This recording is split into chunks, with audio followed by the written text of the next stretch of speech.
Alright, what is going on, guys? It's KBZ back with the new overlay right down there. I hope you like it. You know, I had to switch it up. But yeah, today I'm back with another tutorial. It's been a while. I haven't really uploaded any tutorials in the past week because I was actually on a family vacation. So I went on a little trip with my family and I didn't really have any reliable internet connection on the trip, so I wasn't able to upload. I was able to upload a few beats here and there, but I wasn't able to get any tutorials done because I just didn't have time. I didn't really have any good internet. And yeah, I hope you guys understand, but I'm back today. And today what I'm actually going to be doing for my first two uploads back this week, today I'm going to be showing you guys how to make a melody for a trap beat. And then tomorrow I'm actually going to show you guys how to add drums. So I'm going to make the melody today, and then tomorrow I'm going to add drums to show you guys how to get some drum rhythm. So yeah, but today a lot of you guys always ask for tutorials on melodies. So I know melodies can be sort of tough, especially when you're first starting out, but today I'm going to go over it and hopefully I can teach you guys how I make my melodies. Alright, so yeah, I want to start off by saying I don't know any music theory at all.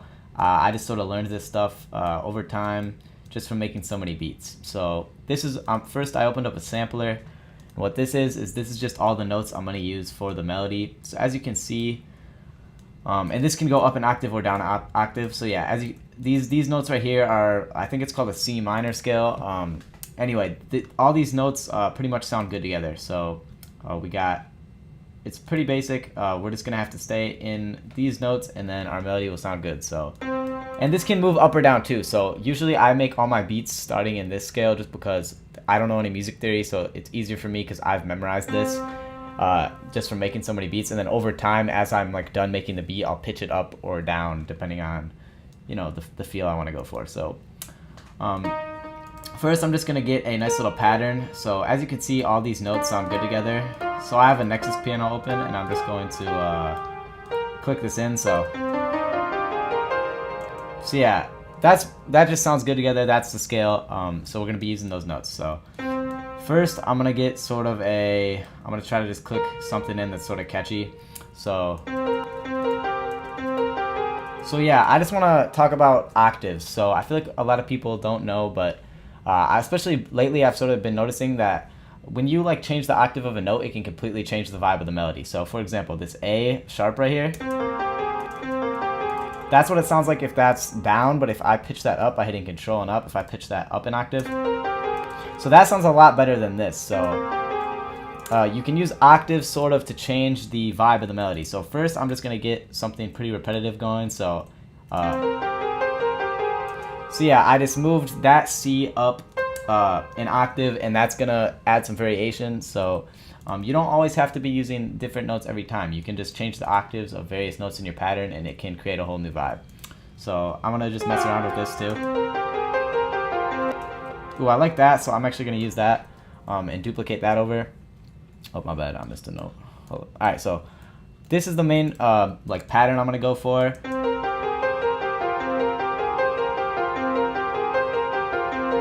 And then with that pattern, I'm going to add notes on top and below that are sort of longer notes to sort of give it a vibe. So in my last melody tutorial, I sort of tried to show you guys how to make some like emotional type chords. But this is just going to be a repetitive melody that I add notes on top of to give it a vibe. So I'm going to go. So usually, since the root note of this melody is going to be C for the 808, for the top notes, I usually like to start it off at the root note of the scale. So I'm going to put a C as the first longer note, and then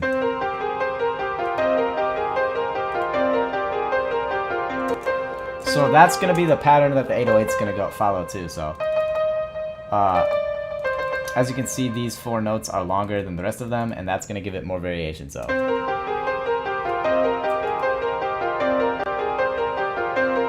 and then I'm actually going to add some more notes up top. So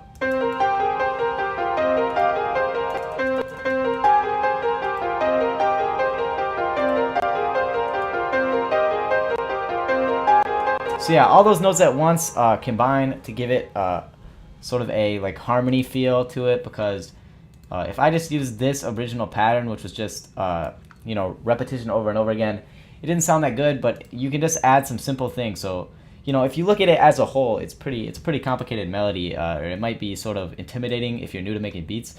But really, all I did is just make one easy repetitive pattern using some shorter notes, and then I just added notes on top of it to give it a different vibe. So now that I have that, I'm actually going to work on sound selection. So now that I have the first one, I'm going to open up Omnisphere. So a tip that I like to use, especially if you're new and you're sort of a beginner, I like to make my melodies with a piano at the start, because a piano is pretty easy to tell the pitch of. So if you just use a piano, it's like a pretty easy sound to actually get your melody going with, and then you can transfer it over to something more like, you know, cool sounding. So I'm gonna use go into Omnisphere, and I'm gonna search for Afterthought Signs.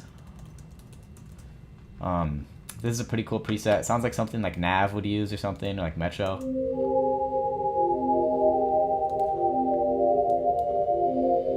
So yeah, the key to sound selection is you want to use different sounds that are in different octaves. So you don't want to have a ton of sounds that are just hitting in the same octave, because, for example, if I had this exact melody and I didn't move it up or down, and I had it layered in like 3 different sounds, it would just create like a ton of like muddiness, and it wouldn't sound as good as it could. So, and it's okay to sometimes just use multiple sounds in the same octave, but for the sake of this tutorial, I'm going to show you guys what I mean. I'm going to actually go and get a, I'm going to try this sound out. So yeah, I don't want this part with this sound, I just want the top melodies. So I'm going to delete all the short notes. So this sound the first sound we use is pretty ambient. Oh wait, hold up, I messed up. My bad. I actually deleted the wrong ones. Hold up, copy paste this back. All right, for the second sound, I want only the top notes, so I'm gonna delete these notes, and then I'm gonna change the octave of it to give it a better vibe. So the first sound we picked, this Afterthought Sign, like pad, oh my bad, is actually sort of ambient. Like, as you can tell, that's not gonna be a like super, like, you can't really tell all the notes. It's sort of like ambient, and like it's a pad. So then for the second sound, I want something lower. So, and I'm actually gonna draw these out a little bit too for this one. So,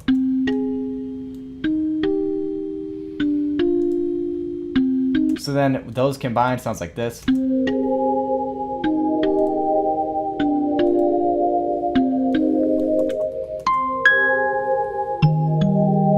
See, if I just put it like this, it's sort of hard to hear, so I'm going to try to put it up even, maybe. I'm going to go to the 7th octave.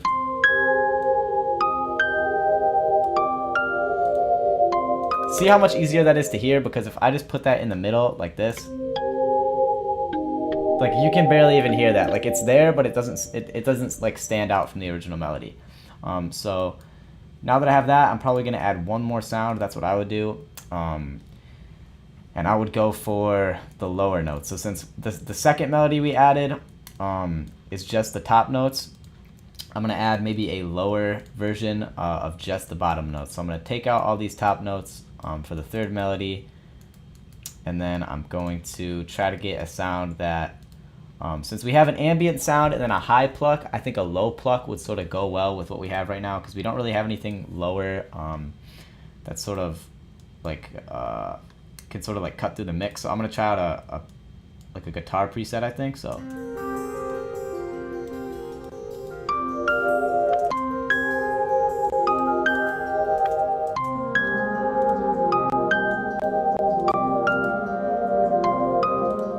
yeah, that's using a lot of CPU, so I'm gonna actually send that to the mixer and then render it out. So I'm gonna go right in here, and this is a trick you can use if your melodies are taking up a lot of CPU. So I'm gonna just go right up in here, click that, and then I'm gonna go to disc recording. You gotta make sure you're on the song mode, so I'm gonna click that right there, and then I'm gonna go to render to WAV files. What's that gonna do, or what that is gonna do actually, is going to turn the third Omnisphere into its own melody. So now the guitar, I'm gonna time stretch it. Yeah, now the guitar, I can turn off that Omnisphere, so it will use less CPU, because a WAV file uses way less CPU than the actual VST does. So yeah, I think this is pretty good. for the melodies for this beat. So we have one pad sound, and that's, you know, pretty basic pad that sort of can be like our basic sound, and then we have this pluck, and then we have this guitar. So, and then I wouldn't use this Nexus piano or the sampler, obviously. So this is a good basis. So if I were making a beat, these three sounds, I could alternate them in, bring them out at different times to add variation to the beat and sort of keep the listener entertained. So yeah, if you like this tutorial, make sure to subscribe. Also, go follow my Instagram. I'm about to hit 10,000 followers on there. I have like 9,600. So yeah, go over there. I'm always doing kit giveaways and giving you guys free sounds. So if you want free sounds, head over there and give me a follow. So yeah, tomorrow I'm gonna take these melodies and I'm actually gonna add drums to them and show you guys how to get that bounce, that rhythm that you want your drums to sort of go with to complement your melody. So yeah, make sure to stick around. Hope you guys are having a wonderful day. Hope you guys enjoyed this video, and yeah, I'm out. Peace.